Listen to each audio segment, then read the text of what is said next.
السلام علیکم ورحمۃ اللہ وبرکاتہ۔ امید ہے آپ سب حضرات خیریت سے ہوں گے۔ اب ہم آگے بڑھتے ہیں اور پڑھتے ہیں۔ پچھلی ویڈیو میں ہم نے یہاں تک پڑھ لیا تھا، یہ با ہا میم یہاں تک پڑھ لیا تھا۔ یہ مرکبات کا بیان چل رہا ہے، اس سے پہلے مفردات کا بیان تھا۔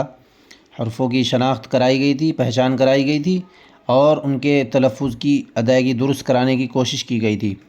آپ سب نے پچھلی ویڈیو دیکھ لی ہوگی، اگر نہیں دیکھی تو پچھلی ویڈیو دیکھ لیں، اگر نہیں دیکھی ہوگی تو آگے سمجھ میں نہیں آئے گا، اس لیے پچھلی ویڈیو دیکھ لیں اچھی طرح۔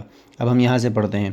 دیکھو یہ چاروں حروف دے رکھے ہیں، اس کے بعد یہ طریقہ بتا رہا ہے ملنے کے بعد یہ کیسے ہو جائیں گے۔ اب ہم پڑھتے ہیں۔ بسم اللہ الرحمن الرحیم۔ دال، ذال، را، زا، جیم دال، یہ یہاں تک جیم ہے پھر دال ہے۔ خا ذال، یہ خا ہے پھر یہ دال ہے۔ جیم را، خا زا، یا را، یہ یہاں تک یا ہے پھر یہ را ہے۔ تا زا، یہ تا ہے پھر زا ہے۔ میم دال، یہ میم ہے یہاں تک پھر دال ہے۔ کاف ذال، یہ یہاں تک کاف ہے پھر دال ہے۔ فا را، میم زا۔ اب یہ حروف دے رکھے ہیں، ان کے ملانے کا پھر آگے طریقہ دے رکھا ہے، مرکب ہونے کے بعد ان کی شکل کیسے ہو جاتی ہے۔ سین، شین، صاد، ضاد، طا، ظا، یہ چاروں حروف مستعلیہ ہیں۔ پہلے میں نے بیان کر دیا تھا حروف مستعلیہ 7 ہوتے ہیں جو ہمیشہ پر ہوتے ہیں، ان میں سے یہ چاروں بھی ہیں، ان 7 میں سے ہمیشہ پر ہوں گے یہ حروف۔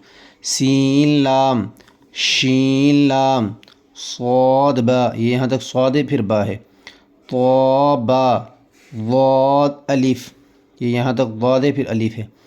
سین را، شین قاف، ضاد یا، ضا الف۔ اب ہم آگے پڑھتے ہیں۔ عین، غین، حمزہ، اب یہ ملانے کی شکلیں آ رہی ہیں آگے۔ عین زا، غین را، صاد عین، ضاد غین، با عین دال، یہ با ہے پھر یہ عین ہے پھر یہ دال ہے۔ تا غین دال، یہ اتنا تا پھر غین پھر دال۔ حمزہ، حمزہ الف، حمزہ واو، حمزہ یا۔ آگے پڑھتے ہیں۔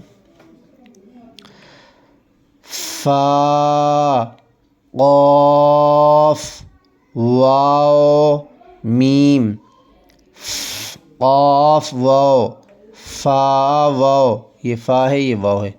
فا قاف لام، قاف فا لام، یا فا، حا میم، کاف میم، لام میم، تا میم، تا میم تا، یہ تا ہے پھر یہ میم ہے پھر یہ تا ہے۔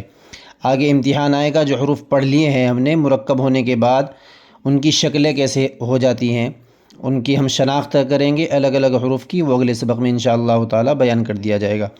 آپ ہمارے ساتھ جڑے رہیے اور تمام کی تمام ویڈیو دیکھیے ترتیب وار، اور قاعدہ پڑھنے کی کوشش کیجیے۔ جن حضرات نے قرآن پڑھ رکھا ہے ان کی ادائیگی درست نہیں ہے تو وہ بھی اپنی ادائیگی درست کر لیں، اس لیے کہ قرآن کا پڑھنا ادائیگی کے ساتھ ضروری ہوتا ہے، تجوید کے ساتھ، قواعد کے ساتھ پڑھنا ضروری ہوتا ہے۔